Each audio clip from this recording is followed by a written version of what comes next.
Sir land titling act అనే అంశం అన్నది అంత ఈజీ కాదట కదా వెనక్కి తెచ్చుకోవడం అన్నది. ఇందులో ఉన్న టెక్నికల్ ఇష్యూస్ ఏంటి సార్?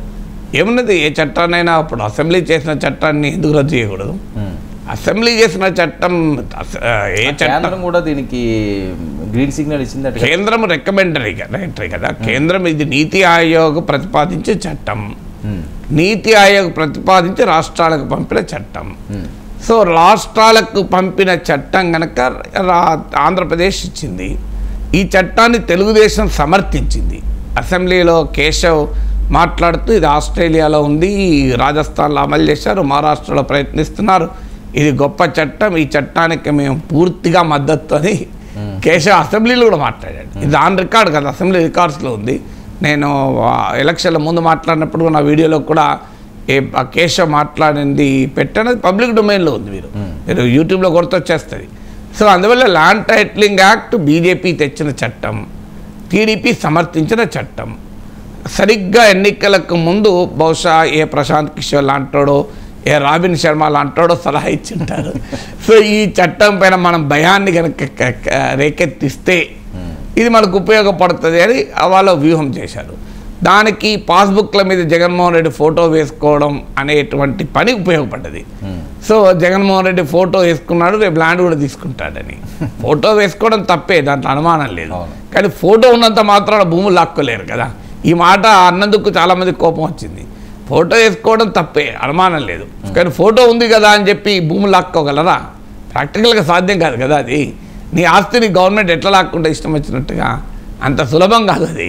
సో బట్ ఆ భయాన్ని అయితే క్రియేట్ చేశారు. ఈ భయానికి మరో ముఖ్య కారణం ఏంటంటే స్థానికంగా అనేక చోట్ల వైసీపీ నేతలు భూములు కబ్జా చేయడము, భూములు ఆక్రమించడము, వీటిని చూసినటువంటి ప్రజలు. సో ఇది నిజమే కావచ్చు, ఎందుకంటే వాళ్ళ రియల్ లైఫ్ ఎక్స్పీరియన్స్లో లోకల్గా వైసీపీ లీడర్ ఉంటాడు, వాడు వీళ్ళ భూమిని ఆక్రమించడం ఏదో చేస్తాడు. సో ఇప్పుడు అధికారం క్షేత్రస్థాయిలో తమ అనుభవాన్ని తెలుగుదేశం ప్రచారము జోడించినప్పుడు నమ్మే అవకాశం కూడా ఉంటుంది. అది బాగా నమ్మినట్టు కూడా ఉన్నారు. ఇప్పుడు వైసీపీ ఈ స్థాయిలో ఓడిపోవడం బట్టి చూస్తే భూమిపైన ల్యాండ్ టైటిలింగ్ యాక్ట్ పైన క్రియేట్ చేసిన ఫియర్ డెఫినెట్గా ఒక పెద్ద ఫియర్.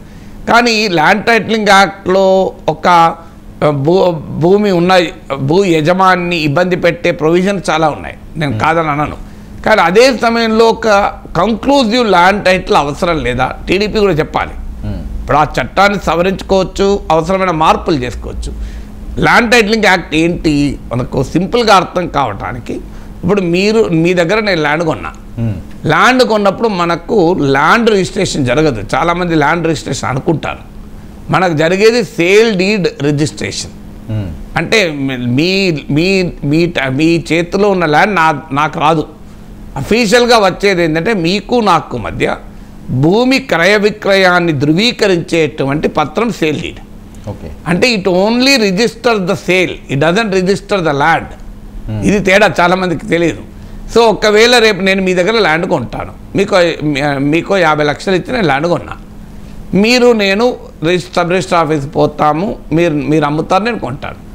రేపు అది మీ ల్యాండ్ కాదు అని తేలింది, ఉదాహరణకు మీ ల్యాండ్ కాదని తేలితే నా పరిస్థితి ఏంటి? ఏమీ లేదు. ఎందుకు? Registration is not on land, registration is only on sale transaction.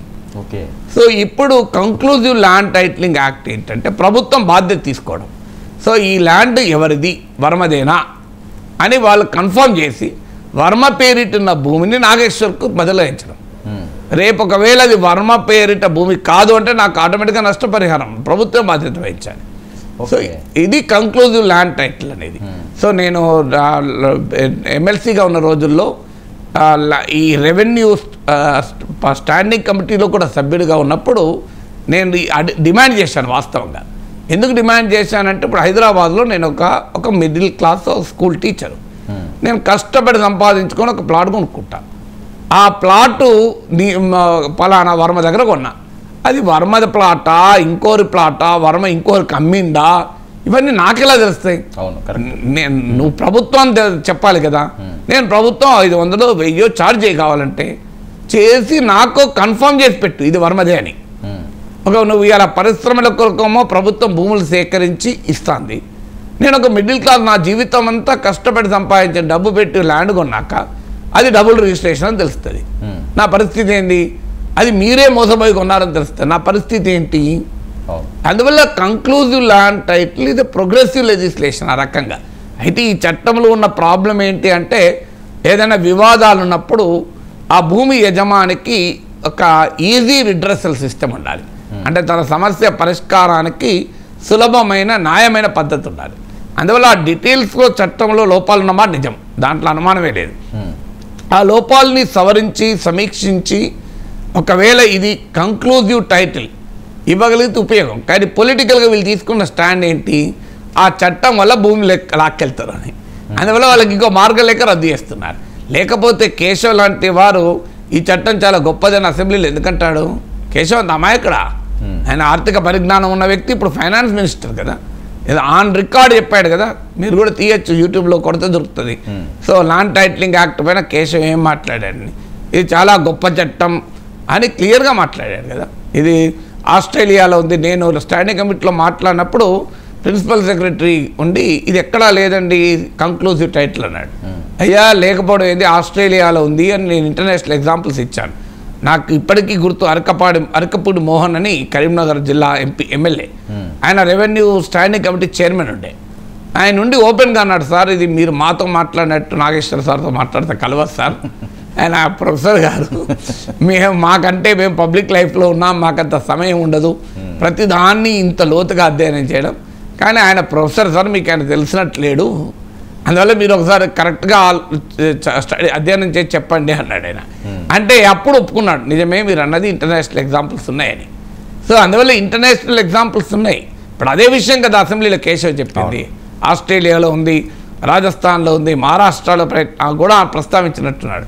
నాకు క్లియర్ గుర్తు ఆస్ట్రేలియా రాజస్థాన్ అన్నాడు. సో అందువల్ల అప్పుడు అసెంబ్లీలో అది మంచి చట్టం ఎట్లయితుంది, ఇప్పుడు చెడు చట్టం ఎట్లయితుంది? ఒకే చట్టం మీద ఇప్పుడు రద్దు, అప్పుడు మరి చాలా గొప్ప చట్టం అని ఆహ్వానించిన వాళ్ళు ఇప్పుడు ఎలా రద్దు చేస్తారు? అందులో రద్దు చేయాల్సింది మోడీ కదా. ఇంత దుర్మార్గంగా ప్రభుత్వం ప్రజల ఆస్తుల్ని కొల్లగొట్టే చట్టం మోడీ ఎందుకు తెచ్చాడు? మోడీని ప్రశ్నించాలి మొదలు కదా. తెలుగుదేశం పార్టీ ఆంధ్రప్రదేశ్ అసెంబ్లీలో ఒక తీర్మానం చేయాలి, నరేంద్ర మోడీ ఇలాంటి దుర్మార్గమైన చట్టాన్ని తెచ్చి రాష్ట్రాల మీద రుద్దే ప్రయత్నం చేశాడు, దాని ఫలితంగా జగన్మోహన్ రెడ్డి లాంటి వారు భూమి కొట్టేసే ప్రయత్నం చేశారు, అందువల్ల ఇందులో మొదటి ముద్దాయి నరేంద్ర మోడీ కదా. ఎందుకంటే ఇలాంటి చట్టాన్ని నీతి ఆయోగ్ ద్వారా రాష్ట్రాలకు పైకి పంపిస్తేనే కదా జగన్మోహన్ రెడ్డికి అవకాశం వచ్చింది, లేకపోతే జగన్మోహన్ రెడ్డికి అవకాశం వచ్చేది కాదు కదా. అందువల్ల ఆంధ్రప్రదేశ్ అసెంబ్లీలో చంద్రబాబు నాయుడు తీర్మానం ప్రవేశపెట్టాలి నరేంద్ర మోడీ ప్రభుత్వాన్ని ప్రశ్నిస్తూ. కనీసం ప్రశ్నించరు, మీరు ఒకే కూడా ఉన్నారు, రిక్వెస్ట్ చేస్తూ నీతి ఆయోగ్ ఈ చట్టాన్ని విత్డ్రా చేసుకోవాలి అని ఆంధ్రప్రదేశ్ అసెంబ్లీలో తీర్మానం చేయొచ్చు కదా. చేస్తారా? ఎందుకంటే ఇప్పుడు మీరు దుర్మార్గ చట్టం అని రద్దు చేశారు, మరి ఈ దుర్మార్గ చట్టం వేరే రాష్ట్రాలు కూడా వెళ్ళకూడదు కదా, వాళ్ళు కూడా అన్యాయం, వాళ్ళు భారత ప్రజలే కదా. నరేంద్ర మోడీ నీతి ఆయోగ్ ద్వారా ఈ దుర్మార్గ చట్టాన్ని తెస్తున్నప్పుడు ఆంధ్రప్రదేశ్ అసెంబ్లీ తీర్మానం చేసి ఈ చట్టాన్ని దయచేసి వెనక్కి తీసుకోండి మోడీజీ అనే ఒక రిక్వెస్ట్ చేస్తూ తీర్మానం ఆమోదించాలనేది నా అపీల్.